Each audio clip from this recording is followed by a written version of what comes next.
I'm S.A. Bradley, and welcome to Hellbent for Horror, a podcast devoted to all things related to horror, where I remind you that you used to love horror movies, and you secretly still do.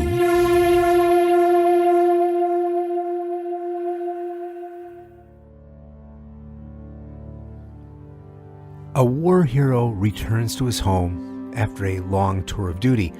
He is celebrated by the community, and he is welcomed back with open arms by his loving wife. But by the next morning, he is dead, murdered, stabbed to death. And there's no mystery who the culprit is, because the wife confesses. In fact, not only does she confess, she drags his body out into the street so the community that called him a hero can see it for themselves. But he is not the only body. A woman, not known to the community, has been violently stabbed to death. Upon further investigation, she is found out to be the war hero's mistress. Crime of passion, right? Yes, but the wife's motive behind the double murder is different than what you might think. Because truth be told, she was having an affair too. The mistress was just in the wrong place at the wrong time. See, the wife waited patiently for years for her husband to return home, playing the loving wife, not letting him suspect anything was wrong, to look him right in the eyes and exact vengeance on him for a much darker reason than infidelity. Because while he was away at war, she discovered a horrible secret about him. Before he left to go overseas to fight for family and country, he murdered their young daughter. I know, what's this world coming to, right? Sign of the times. Well, not so fast. See, the war hero didn't fight in Iraq, or Afghanistan, or Vietnam, or Germany. This story goes back a little further, like the Trojan War. The story is from the first act of the Greek play, the Oresteia, by Aeschylus. It's one of the oldest Greek tragedies, and it is considered one of the most important. In the Oresteia, death is a domino effect, where the body count stacks up as each member of the family kills another in the name of vengeance. It gets so bad that the gods intervene to sort out which murders are revenge and which are justice. But the Oresteia is not the only Greek tragedy that dealt with murderous and dysfunctional families. Oedipus murders his father to take the place of his father with his mother. Ugh. Medea stabs her children to death. In the Bacchae, one mother dismembers her son and carries his head around as a trophy. I can hear some of you say, that's the friggin' Greeks for you. But it's important to remember that one of the greatest crimes you could commit in ancient Greece was a crime against your family. The belief was that how you treated your family was how the gods were going to treat you. And the gods were already pretty damn cruel to humans. So you might ask yourself, if the family was so important, why did the Greeks make so many plays that showed families killing each other? Perhaps they were cautionary tales. Perhaps the family was a metaphor for the community at large. Perhaps the stories were there to acknowledge the anxiety we feel when we realize just how fragile the sanctity of the family really is. Blood is thicker than water. When all else fails, family will be there for you. Those are popular sayings about family. Perhaps the anxiety is from our fear that those sayings are not absolute truths. What drives some of us to harm those that are closest to us? Those of us that are bonded by blood. In an unsafe and dangerous world, why do some of us destroy the one safe place that we are supposed to count on? What is it that's inside of us, in our nature, that drives us to madness and cruelty and self-destruction? I think those are the questions the Greek tragedies like the Oresteia were trying to ask. And horror films have also tapped into our deepest fears about the threats to our families from a dangerous world. Today, I want to talk about the films that look at threats to the family that come from within, and how that threat sometimes hides in plain sight until it's too late. The first film I want to talk about, The Killing of a Sacred Deer, has the hopeless dread of a Greek tragedy, and for good reason.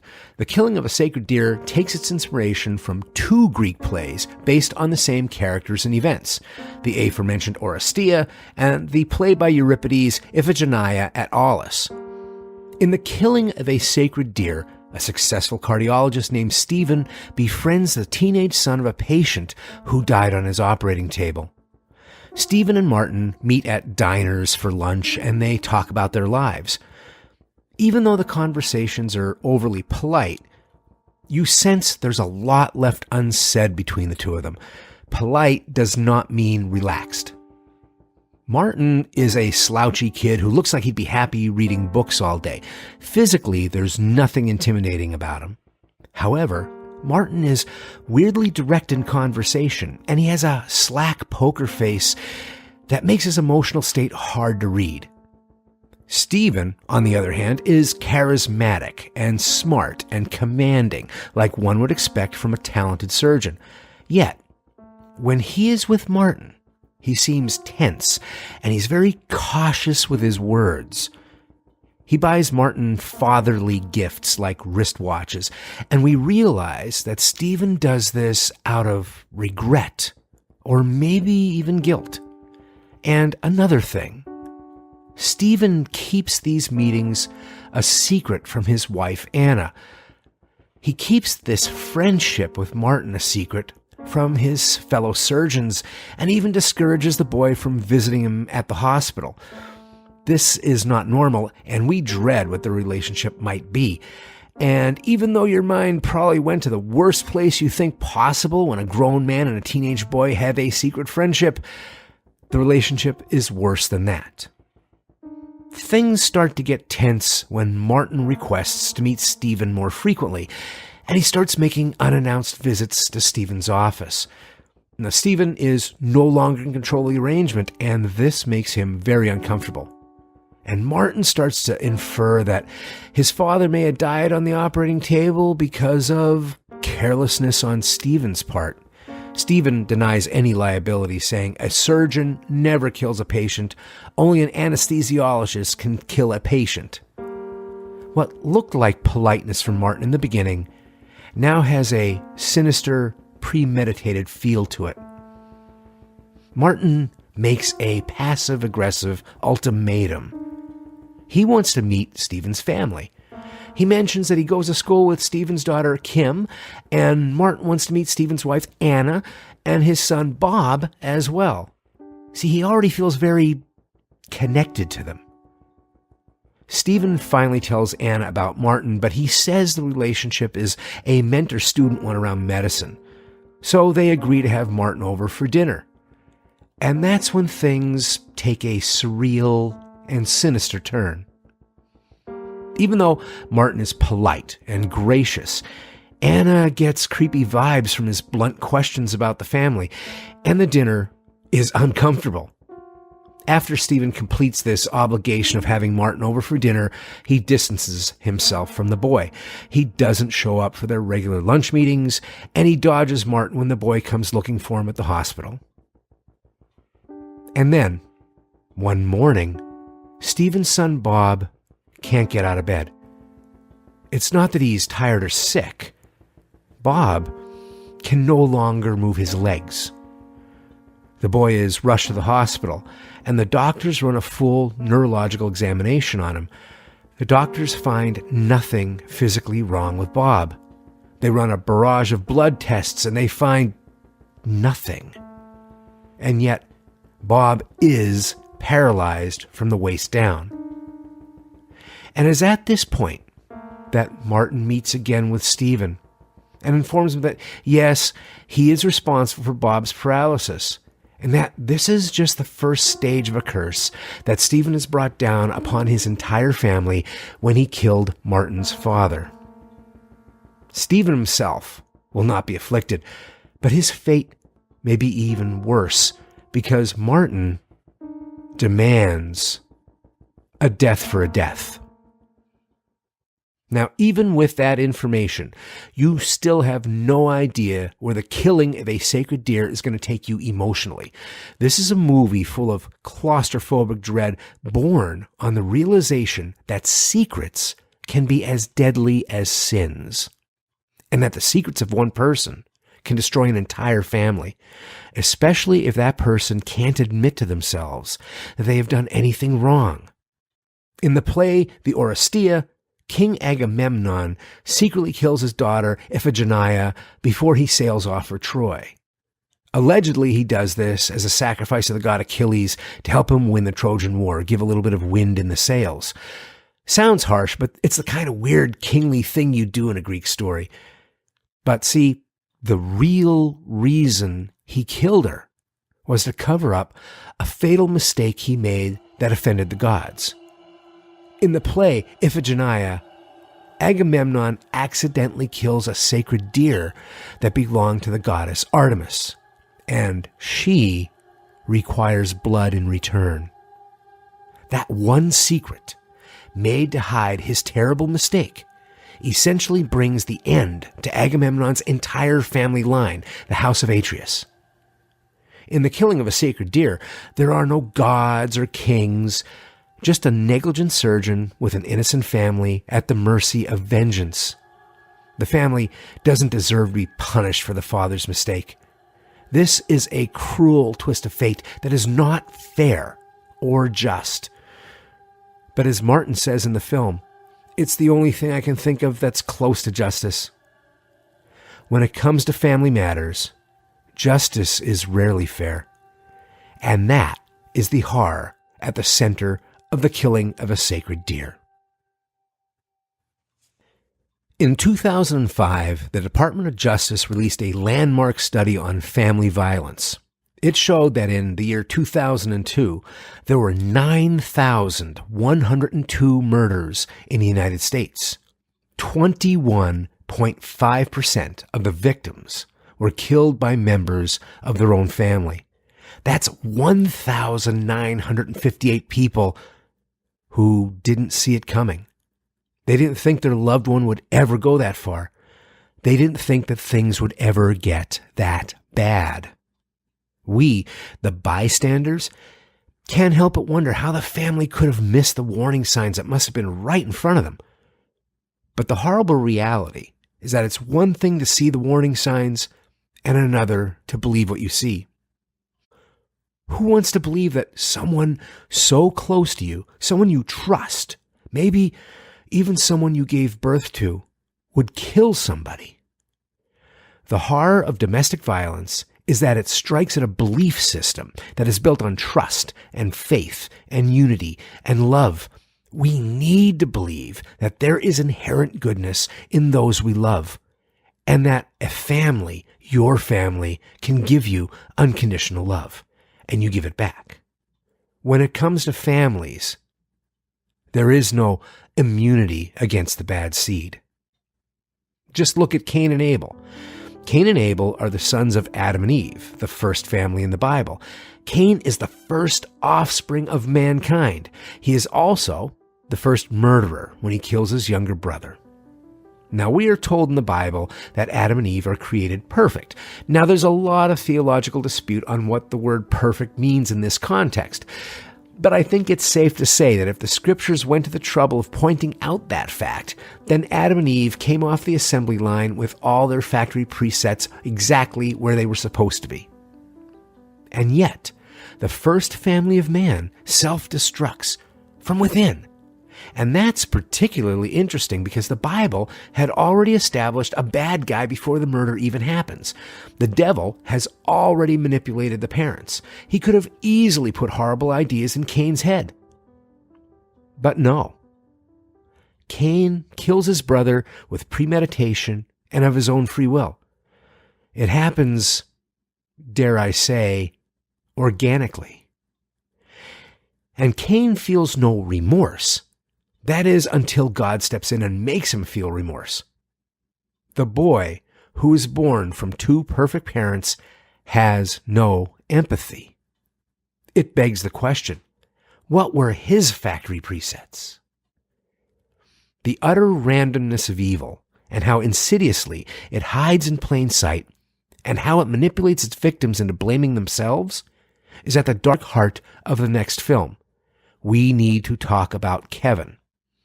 The film is also an examination of how the bond between a mother and a child may not be a positive one. The story follows Eva Kachadorian as she tries to live an anonymous life after her son commits a horrible crime. She changes her hair, and she lives alone in a small house, and she tries to find menial employment. Why does she live in such isolation and anonymity? Because whenever people find out who she really is and what her son did, they do things like pour red paint all over her porch and her car. She doesn't protest or call the police even when a woman randomly walks up to her in broad daylight and punches her in the face. Because Eva believes she deserves to suffer the flames of hell. Because she gave birth to a monster. Does she deserve this life of hell? The movie lets us be the judge by flashing backwards and forwards through her life. We recognize early on that Eva was overwhelmed by motherhood.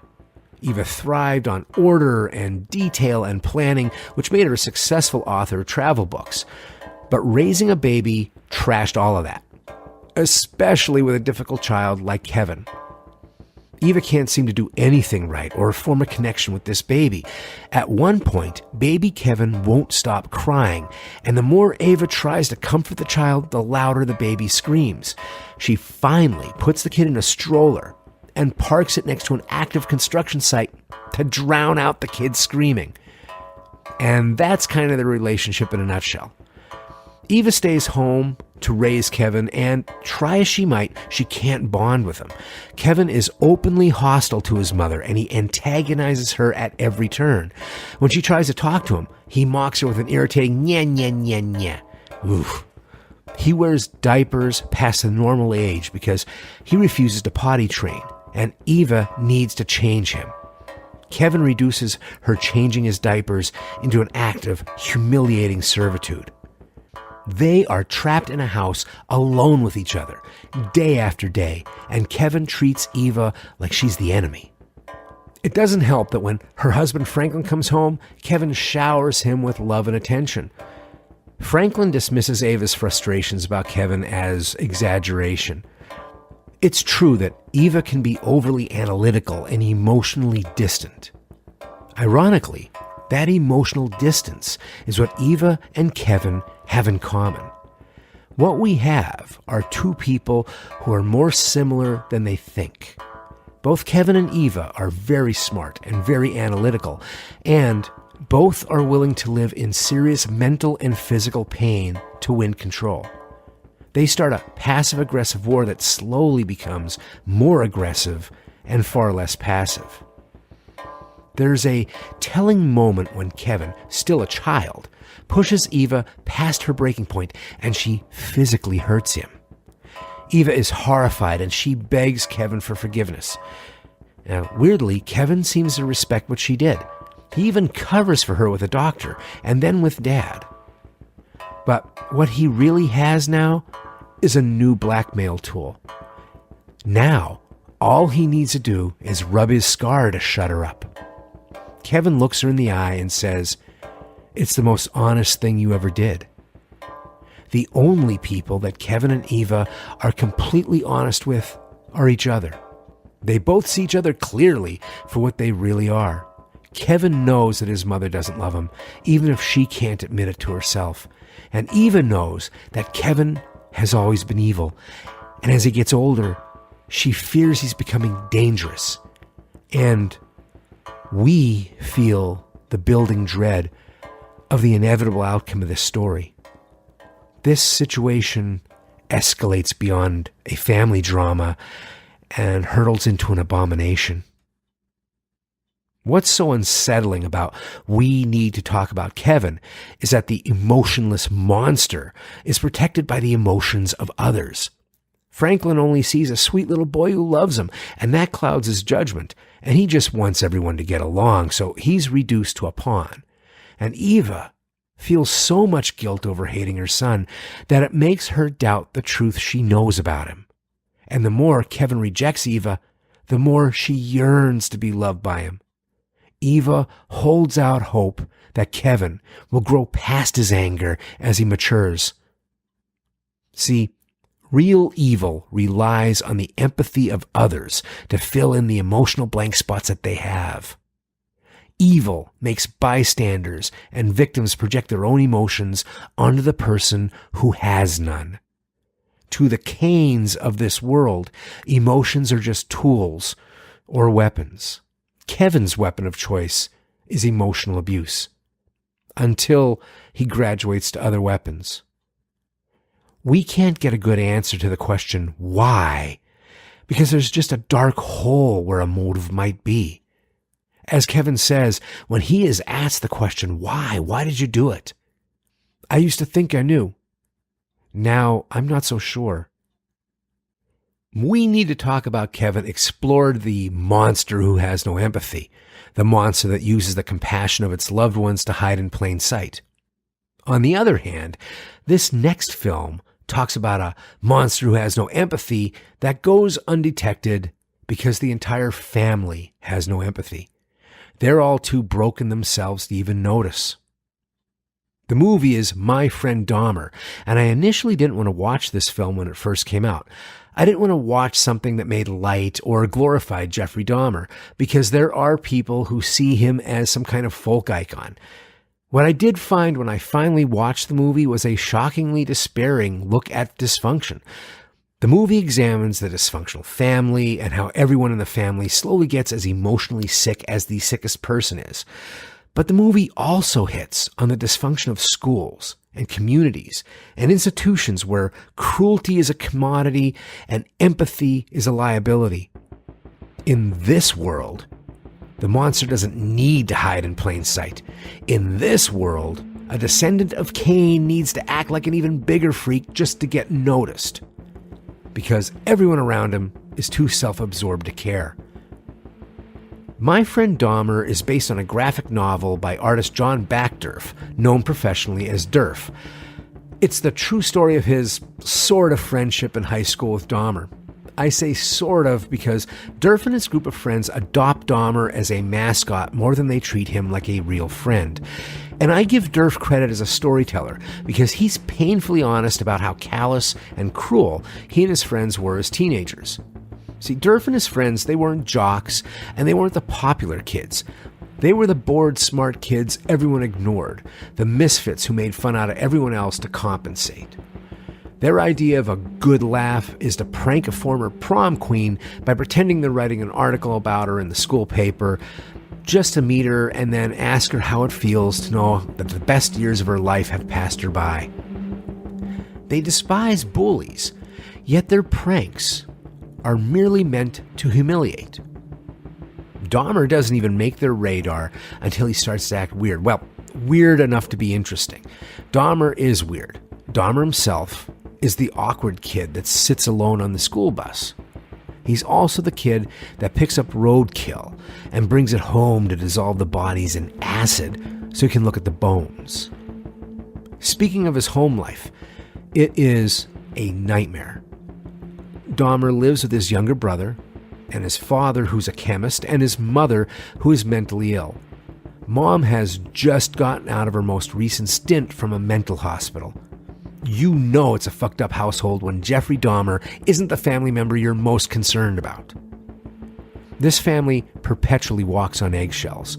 Mom has volatile mood swings that come out of nowhere, and there's no telling what's going to set her off. During one dinner, Mom undercooks the chicken to where it's still red and bloody. When Dahmer's younger brother mentions it, and then Dad confirms what he says, she thinks the family is ganging up on her.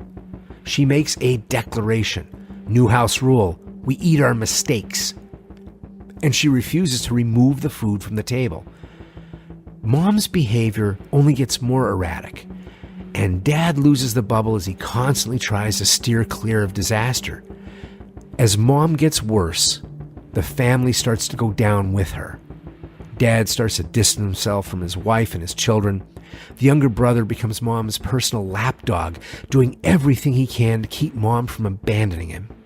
And Jeffrey becomes invisible.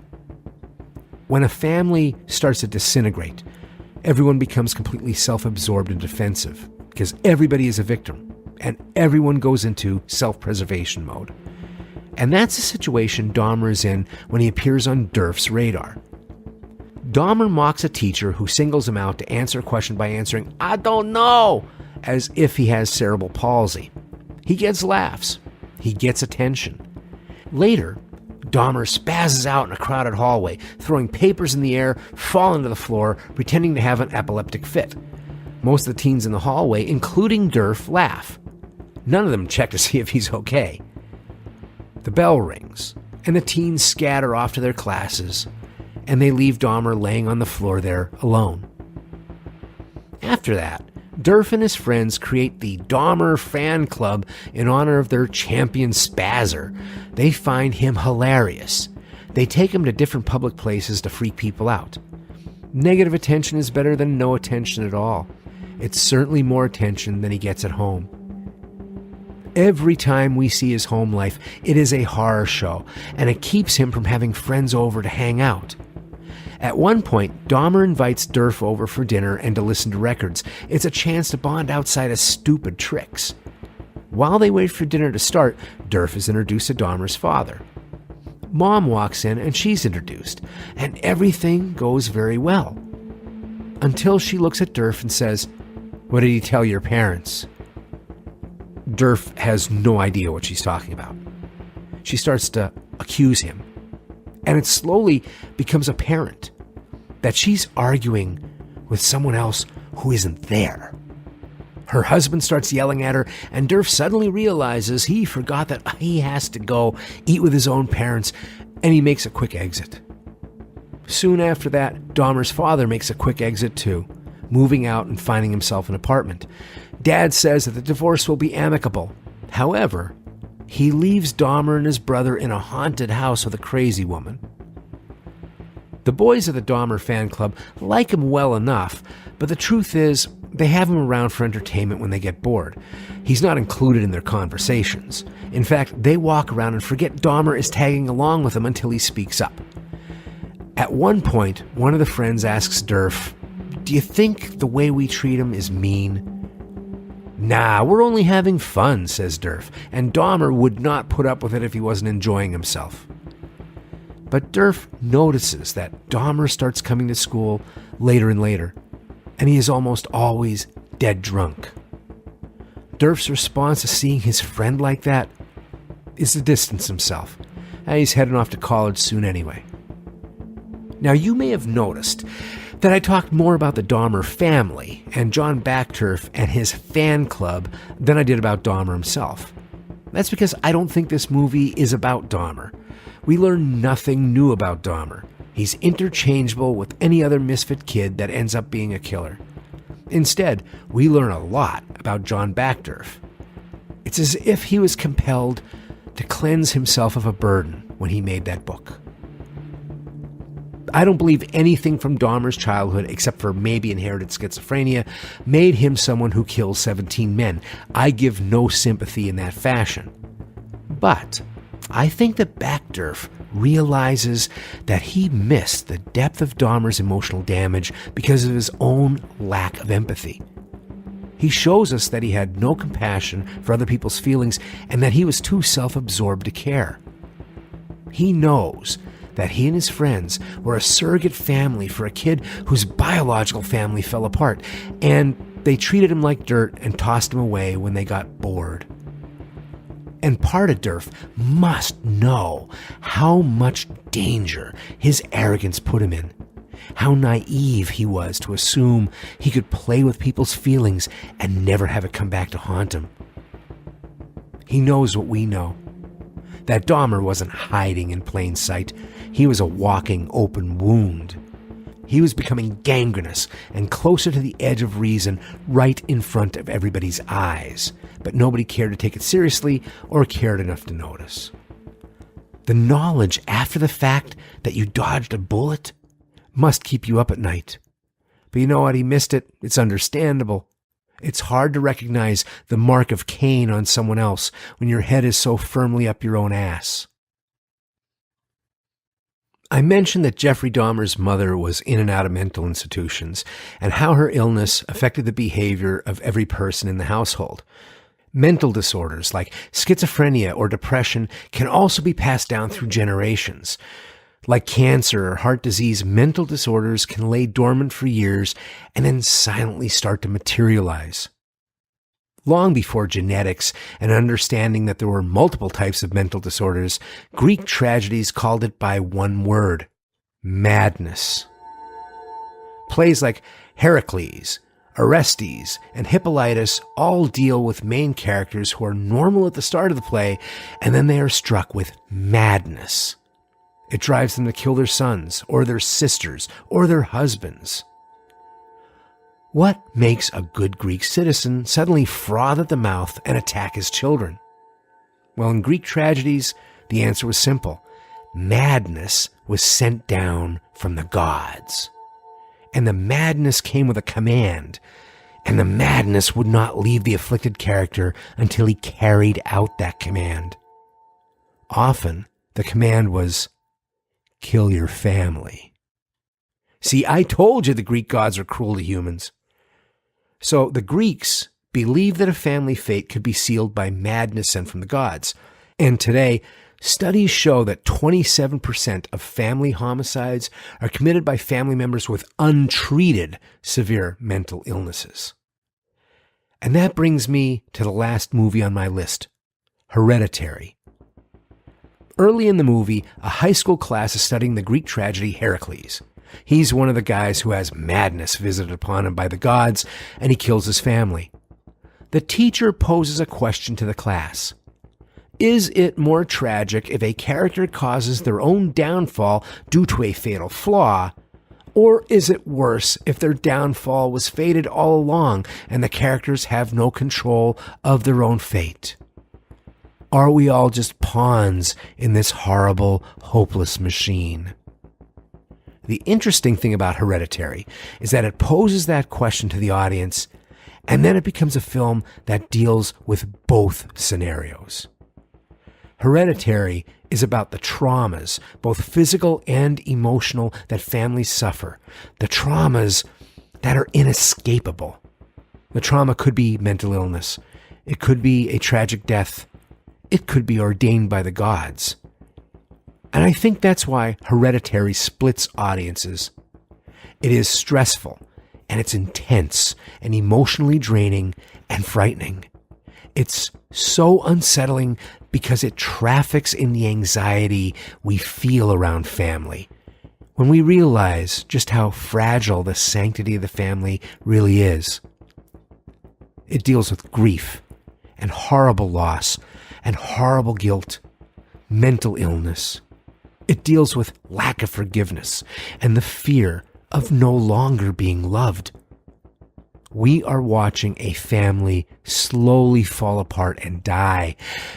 And the horror is that it's through no fault of their own. That's some heavy shit, and a little too real for some audiences. And yet, this is not some hyper-realistic drama. The supernatural drenches just about every frame of this film. There are specters in the corners, and disembodied voices, and strange lights, and portents of doom, and strange symbols scratched into walls. It is a strange mix of the supernatural and the human tragedy laid bare. I think it's a masterpiece. The story starts with an obituary for Ellen Taper Lee, 78, who passed away after a prolonged illness at her daughter Annie's house. Annie is married to her husband Stephen, and they have 2 children, Peter, a teenage boy, and Charlie, a 13-year-old girl. Annie gives the eulogy at her mother's funeral, and we find out that the two had a very difficult relationship. Annie's mother was secretive and had a whole part of her life she kept away from her family, and she suffered from dementia towards the end. Body language at the funeral tells it all. Annie's family is indifferent to the point of boredom about being at the funeral. In contrast, the viewing is packed with mourners from her mother's other life who smile broadly and they touch her body with so much affection. When we see Annie's family back at home, we realize there's an unspoken tension in this house. We can't tell if the tension is residue from grandmother or if this is caused by something else within the family. But it is obvious that everybody isolates. Annie is an artist who creates dioramas based on her life, and she spends a lot of her time alone, recreating moments from her past in great detail. Of course, her mother is on display in the dioramas, and even in miniature, Mother is intimidating in her posture. Peter spends most of his time in his room playing guitar or smoking pot. He's a non-confrontational kid, agreeing with everything just so the conversations end quicker. Charlie, on the other hand, is a strange, disheveled, and haunted child who hides out in the backyard treehouse, making figurines out of discarded junk and animal parts. She daydreams and is consistently distracted and wanders away as if she's following voices only she hears. Stephen, the father, is in perpetual father maintenance mode. He patrols every room and checks in with every family member and keeps everyone on time and presentable. And then, that night after the funeral, right before bed, Annie swears she sees her mother in the dark corner of a room. When she turns on the light, there's nothing there. When she turns the light back off, her mother is back. She tells Stephen this, and we expect him to tell her, it's nothing. But he looks at her with deep concern. Later, Annie sneaks out of the house and she drives to a grief counseling support group. At first, Annie doesn't want to speak, but finally, she opens up. When she does, what we hear changes the tone of the movie for keeps. Annie's family has a history of mental illness. Her father had psychotic depression, and he stopped eating and died of starvation, slowly and horribly in the house. Her brother suffered from paranoid schizophrenia, and he claimed that his mother had tried to put people inside of him right before he committed suicide. We also find out that Mom suffered from dissociative identity disorder, multiple personalities, and that she would breastfeed Charlie as if she were her child. Oh, and Annie reveals that she herself used to sleepwalk, and one time she woke up standing in front of her screaming children, doused in paint thinner and striking a match. Stephen still doesn't forgive me, she scoffs. We realize that the family is worried that the death of Annie's mother is going to adversely affect her. Well, that turns out to be the least of their worries. And that's all I'm going to give you, because this is a movie you need to allow to surprise you, and allow to upset you, and allow to scare you. I will say this. I believe Hereditary is a prime example of why I think horror is such a beautiful and important art form. Because horror allows us to examine uncomfortable and divisive subjects in the abstract, where demons and angry gods replace things that are way too horrible to contemplate head on, like the death of a family member, or the impact of a family member with mental illness, and how they leave a pain that never goes away. Maybe that's why the Greek tragedies endure as they do. They are parables for those moments when there is no answer to the question why. And I believe so are these horror films. Oh no, he's singing for his supper, folks. I've had several people contact me about financially supporting the show, and I want to say that Hellbent for Horror is a listener-funded show. I don't sell advertising. I don't waste your listening time with ads. Now, with that said, the show does need your help to keep it going in the way that it has been. If you like the show and you think you're getting value from the show, there are several ways that you can help out. You can tell others about the show. You can write reviews on iTunes, and you can support the show financially by several methods. If you want to use a credit card or debit card, you can contribute an amount per episode using Patreon. You can also contribute using PayPal. Now, both Patreon and PayPal will take a percentage of your payment. Now, I know some of you don't like to use PayPal or Patreon, so H4H is listed on Zelle. Zelle is a digital transfer service that is an option on most U.S. bank accounts, so you can find me on Zelle by my email address, scott@hellbentforhorror.com, and just list a dollar value you feel is fair. You can also make that a recurring payment by clicking on a button when you fill out the information. If you're not into the whole digital payment thing, H4H has a P.O. box, and you can send checks or money orders or chickens or wax lips or weird mail to this address. Hellbent for Horror, PMB 800, 1250 Fairmont Drive, Suite A, San Leandro, California. And if there's a way you wish to support that I haven't listed here, just contact me and I'll get that service up and running for the podcast. All these payment options are on my website, hellbentforhorror.com. So it's easy to support the podcast and keep it going. Let's go to the listener mailbag. This episode's listener email is from Ava Brillat. I hope I said that right. My first kiss was a censored version of Silence of the Lambs that I watched when I was 9, growing up in Saudi Arabia. I think my parents initially thought it would be okay for me to watch because it was censored, but they quickly realized that it wasn't age appropriate. They tried to hustle me away, but I snuck out of my room and watched the rest of it from the stairwell, leading to months of nightmares. I think the censorship actually made it worse by increasing the mystery. Some parts cut sharply and abruptly to the horrified reaction of the actors to scenes which I couldn't see, making my imagination run overtime. I was filled with such overwhelming dread at implied horror, and it scared me to the core. Needless to say, I was hooked. I still have a special place in my heart for serial killers, and Silence of the Lambs remains one of my favorites. Thank you so much, Ava, for sharing that first kiss. And now we are on to the pick of the episode. Keeping with the theme of self-destructing families, I bring you this movie, Stillborn, 2017. The movie starts with Mary about to give birth to twins as her husband Jack holds her hand and talks to her. We don't hear what he says. We only see the images in this scene, set to dramatic music. Mary pushes, and we see the happy reaction of the doctor, who looks up to reassure Mary, and Mary and Jack are elated and sobbing with joy. Mary pushes again, but this time the doctor freezes in place. The nurse next to him leans in for a closer look.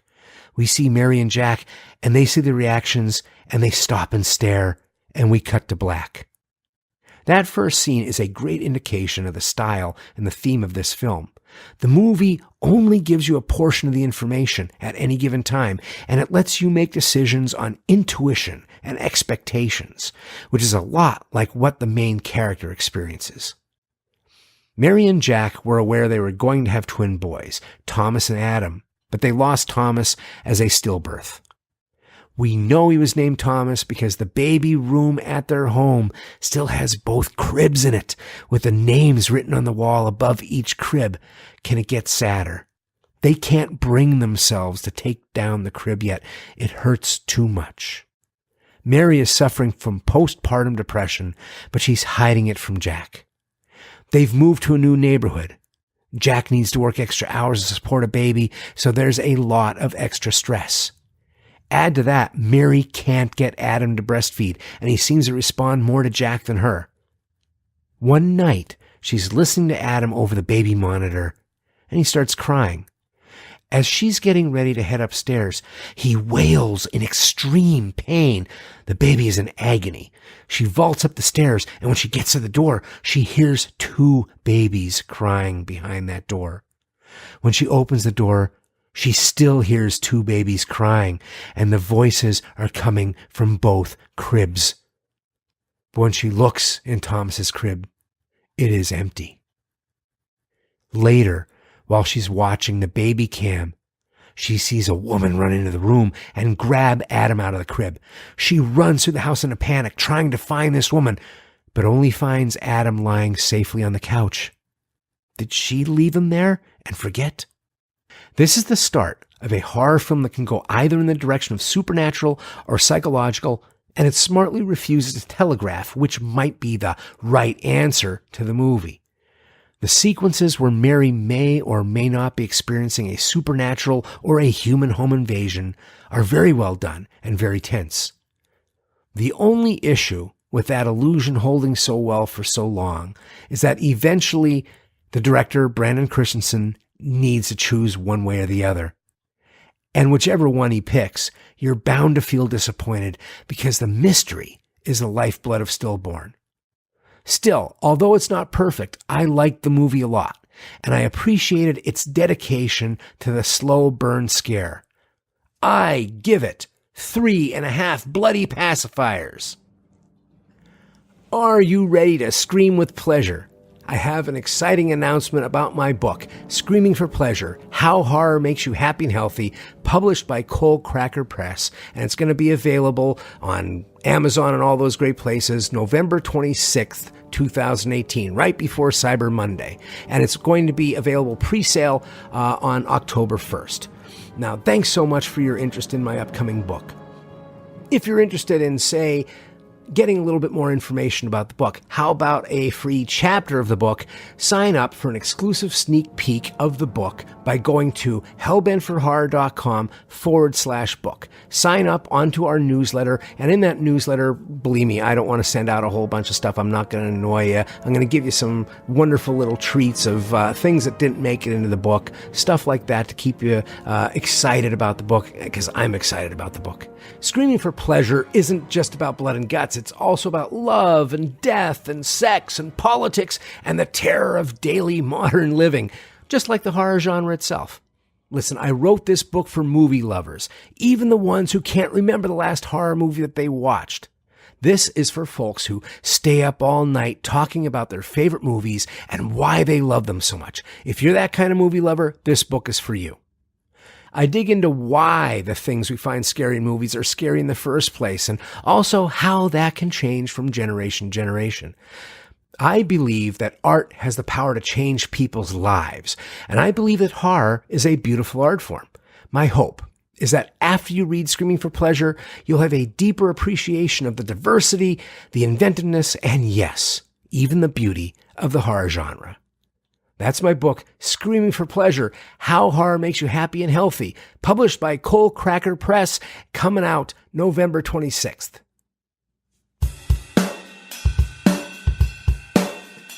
And thanks for listening to the show. Hellbent for Horror was written and broadcast by me, S.A. Bradley, and produced by me and Lisa Gorski.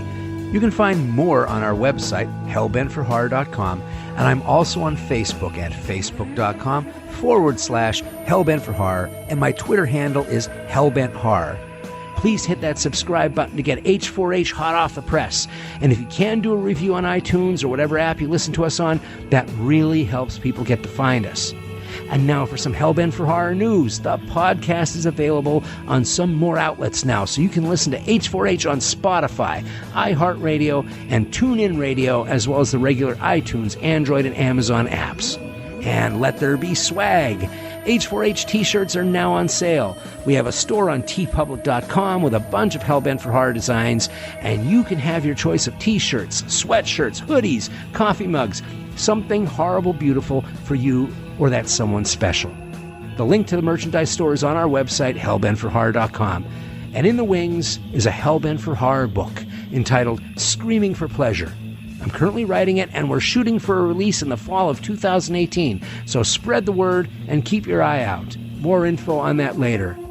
And until we meet again, stay hellbent, stay hellbent, stay hellbent, stay hellbent, stay hellbent, stay